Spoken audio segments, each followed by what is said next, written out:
sana. Kita telah memasuki 10 terakhir bulan Ramadan yang banyak ditunggu-tunggu oleh umat Islam. Karena di masa-masa inilah Allah Subhanahu wa Ta'ala memberikan anugerah luar biasa pada umat Islam, yaitu malam Lailatul Qadar yang disampaikan Nabi Shallallahu Alaihi Wasallam akan terjadi di salah satu malam-malam ganjil.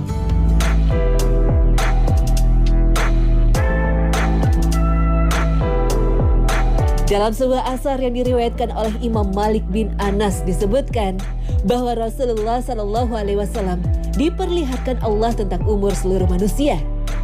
Maka tampaklah bahwa umur umatnya sangat singkat jika dibandingkan umur umat yang lain. Hal ini membuat Rasul Shallallahu Alaihi Wasallam khawatir jika amalan umatnya tidak sebanyak dengan amalan umat terdahulu.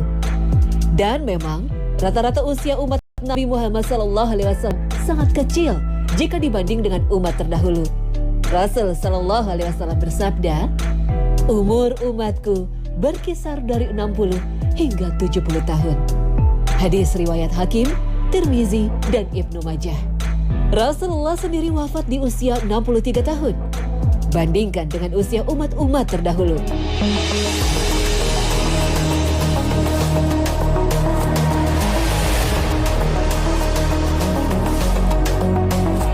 Dalam sebuah hadis yang diriwayatkan oleh Ibnu Hibban dan Hakim, disebutkan bahwa jarak antara Nabi Adam dan Nabi Nuh alaihi salam adalah 10 kurun. Dan jarak antara Nabi Nuh ke Nabi Ibrahim juga 10 kurun. Kurun dapat diartikan sebagai generasi, karena umur Nabi Nuh lebih dari 950 tahun. Maka dapat kita asumsikan umur satu generasi saat itu adalah 1000 tahun. Jika diperhatikan, umur umat terdahulu yang demikian panjang, tentu mereka memiliki waktu dan kesempatan beribadah dan beramal soleh jauh lebih banyak dari umat Muhammad yang hanya berkisar antara 60 sampai 70 tahun.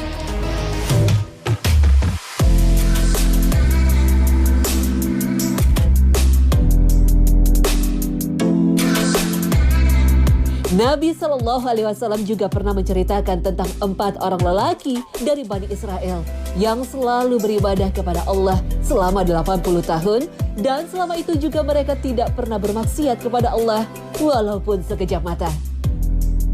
Para sahabat yang mendengar penuturan Rasulullah Shallallahu Alaihi Wasallam itu sangat kagum, tapi juga muncul rasa iri karena khawatir tak bisa menyamai, apalagi melampaui amal soleh para umat terdahulu.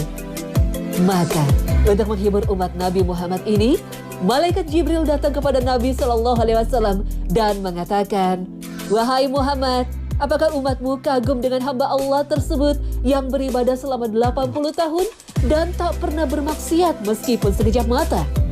Ketahuilah, sesungguhnya Allah telah memberikan untuk umatmu yang lebih baik dari itu semua."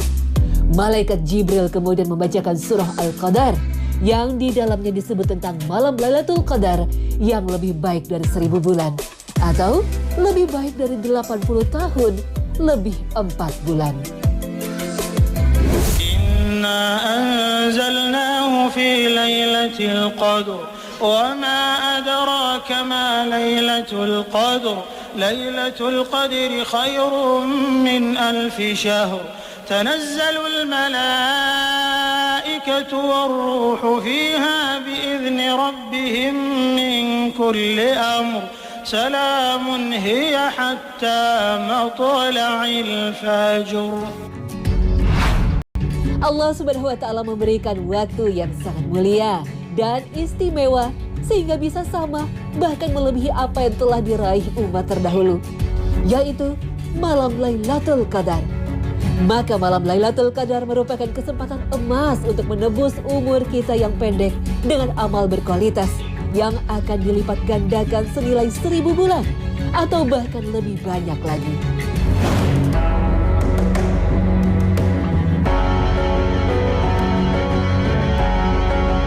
Pada malam Lailatul Qadar, para malaikat di langit turun hingga memenuhi bumi, sehingga bumi menjadi sesak dan sempit. Itulah mengapa salah satu makna Lailatul Qadar adalah malam yang sempit. Malaikat-malaikat yang ada di setiap langit dan juga Sidratul Muntaha turun bersama-sama dan bergelombang ke bumi hingga menjelang subuh. Termasuk di antara mereka adalah malaikat Jibril, pemimpin para malaikat yang juga pengantar wahyu Allah kepada para nabi dan rasulnya.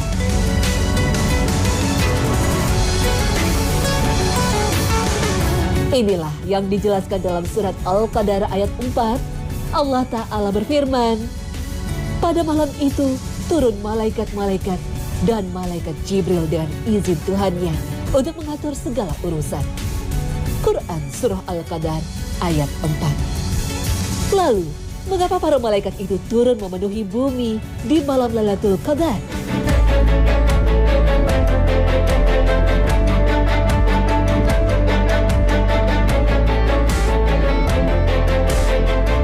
Turunnya para malaikat termasuk malaikat Jibril ke bumi ini dijelaskan Nabi Sallallahu Alaihi Wasallam.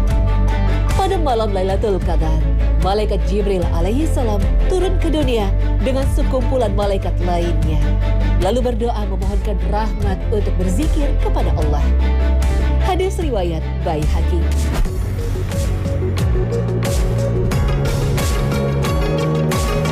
Ibnu Katsir dalam kitab tafsirnya menyatakan, para malaikat turun ke bumi karena banyaknya keberkahan pada malam itu. Kemudian para malaikat tersebut juga turun bersamaan dengan turunnya keberkahan dan rahmat. Seperti halnya ketika mereka hadir di waktu-waktu tertentu, seperti ketika Al-Quran dibacakan, mereka mengelilingi majelis-majelis zikir, dan bahkan pada waktu yang lain, mereka meletakkan sayap-sayap mereka kepada penuntut ilmu sebagai sikap penghormatan terhadap sang penuntut ilmu.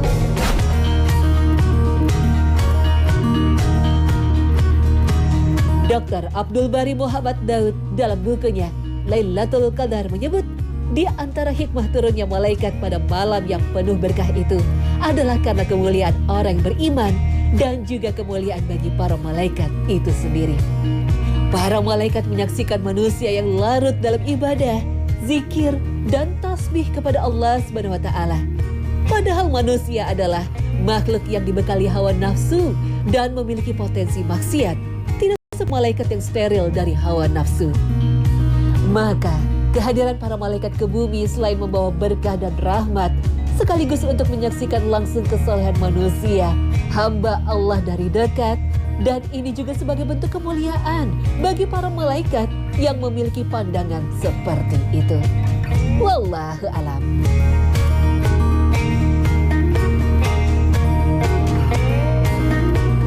Masya Allah.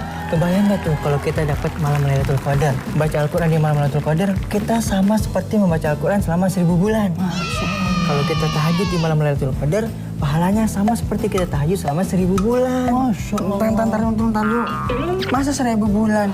Di mana-mana tuh bulan ada 12. Gini, 1 tahun berapa bulan? 12. Nah, sekarang begini, 1000 dibagi 12 berapa? 1000. Pinjam jarinya, pinjam. 1000 bangin. Ya, kelamaan begini mah. Nih kasih tahu aja ya, 1000 bulan itu sekitar 83 sampai 84 tahun. Banyak ya?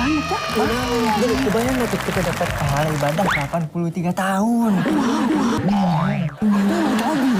Amazing. Salah ya? Emak gak ada itu, beda lagi. Apa tuh? Itu namanya tuh apa? Qasidah. Makadir ya Begini, tahu nggak? Ternyata malam Lailatul Qadar ketika datang itu ada tanda-tandanya. Ada tuh. Ada. Walaupun Allah Subhanahu wa Ta'ala merahasiakan malam Lailatul Qadar, tapi Nabi Muhammad memberitahu tanda-tanda yang bisa kita amati. Masya Allah.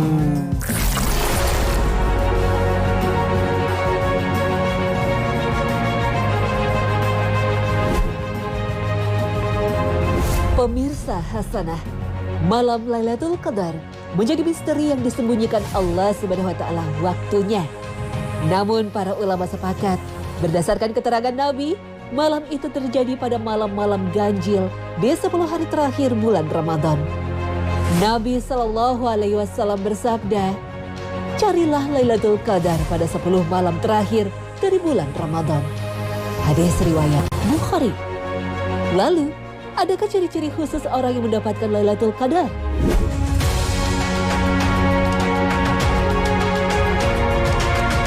Imam Malik menjelaskan, Lailatul Qadar terjadi sepanjang malam, mulai dari maghrib hingga subuh. Jadi, apapun aktivitas ibadah sepanjang waktu tersebut, maka dapat disebut mendapatkan Lailatul Qadar. Oleh karena itu, orang yang salat maghrib di malam itu misalnya, berarti dia salat maghrib di malam Lailatul Qadar. Artinya, mendapatkan keutamaan Lailatul Qadar. Orang yang salat Isya di malam itu, berarti dia salat Isya pada Lailatul Qadar. Orang yang salat tarawih di malam itu, berarti dia salat tarawih pada Lailatul Qadar. Orang yang sedekah di malam itu, berarti dia sedekah ketika Lailatul Qadar. Orang yang berzikir dan membaca Al-Quran pada malam itu, berarti ia melakukannya pada malam Lailatul Qadar.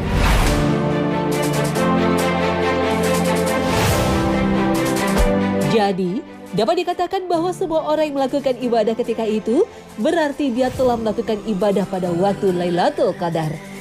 Besar dan kecilnya pahala yang dia dapatkan, tergantung dari kualitas dan kuantitas ibadah yang dia kerjakan di malam itu. Maka, sekalipun seorang mukmin hanya mengerjakan ibadah wajib saja, salat maghrib dan isya di malam Qadar, dia mendapatkan bagian pahala beribadah pada Lailatul Qadar.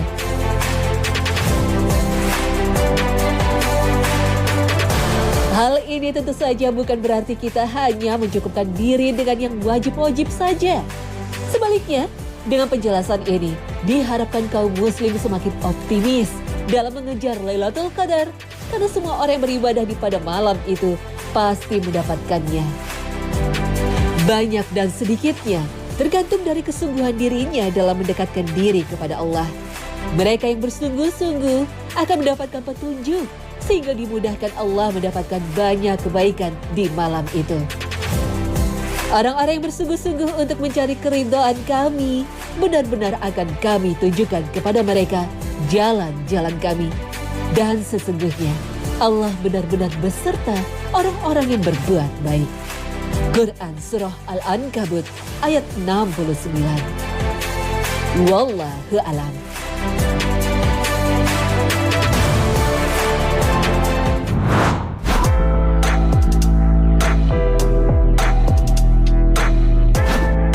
Pemirsa Hasanah, meski terjadinya Lailatul Qadar dirahasiakan Allah Subhanahu wa taala, Rasulullah Shallallahu alaihi wasallam pernah memberitahu beberapa tanda yang terjadi pada waktu itu yang bisa diamati.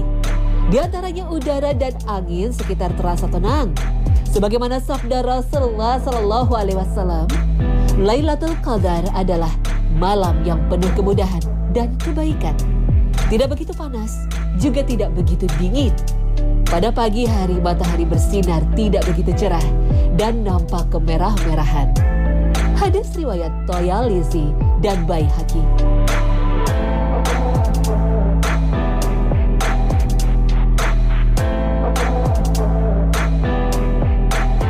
Dr. Abdul Basit Said, Kepala Lembaga Mukjizat Ilmiah Al-Quran dan Sunnah di Mesir, menegaskan Badan Antariksa Nasional Amerika Serikat atau NASA pernah menemukan ciri dari malam Lailatul Qadar sesuai sabda Nabi Muhammad SAW. NASA menemukan bahwa pada suatu malam terjadi fenomena aneh karena tidak ada meteor yang jatuh ke atmosfer bumi serta suhu udara sedang. Padahal pada malam-malam biasa, jumlah meteor yang jatuh ke atmosfer bumi sekitar 20 meteor.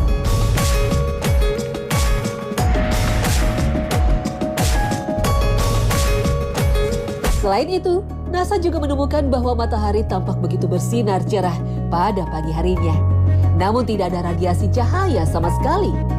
Itulah malam Lailatul Qadar yang telah disebut dan disampaikan Nabi Shallallahu alaihi wasallam 14 abad silam. Tentu, ada banyak hikmah dan pelajaran mengapa terjadinya Lailatul Qadar itu waktunya dirahasiakan Allah Subhanahu wa taala. Sehingga upaya yang paling realistis jika ingin memburu Lailatul Qadar adalah dengan menghidupkan 10 malam terakhir. Wallahu a'lam.